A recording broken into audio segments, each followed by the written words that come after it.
kecil yang seperti apa? Lihat wataknya. Nakal, cerdik, guling. Itu sebuah cerita fantasia, imajinasi, bukan cerita nyata. Itu hanya sebuah cerita fantasi. Sebelum kita mulai pelajaran, kita ice breaking terlebih dahulu ya. Contohnya nanti kalau misalnya malam, tepuk setengah, pagi, tepuk 1, siang, tepuk 2. Siap? Pagi, siang, malam. Belum fokus berarti. 1 kali lagi. Malam.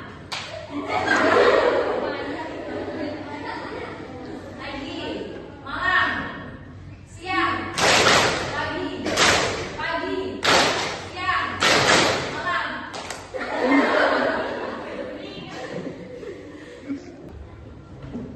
Sekarang kita mulai masuk pembelajaran tentang pengertian teks naratif. Teks naratif adalah jenis teks yang bertujuan untuk menceritakan suatu rangkaian peristiwa secara kronologi berurutan dalam waktu yang saling terhubung. Fokus utama dari teks ini adalah untuk menghibur pembaca melalui sebuah kisah, baik itu berupa fiksi, hayalan, maupun non-fiksi, kisah nyata. Teks naratif adalah jenis teks yang menceritakan suatu rangkaian peristiwa secara kronologis, baik bersifat imajinatif, fiksi. Tujuan utamanya adalah untuk menghibur atau menjadikan pengalaman kepada pembaca.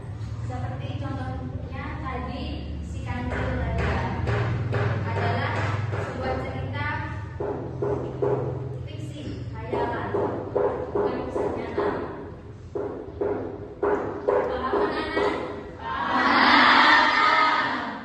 Coba siapa yang mau menjelaskan tentang tes naratif tadi?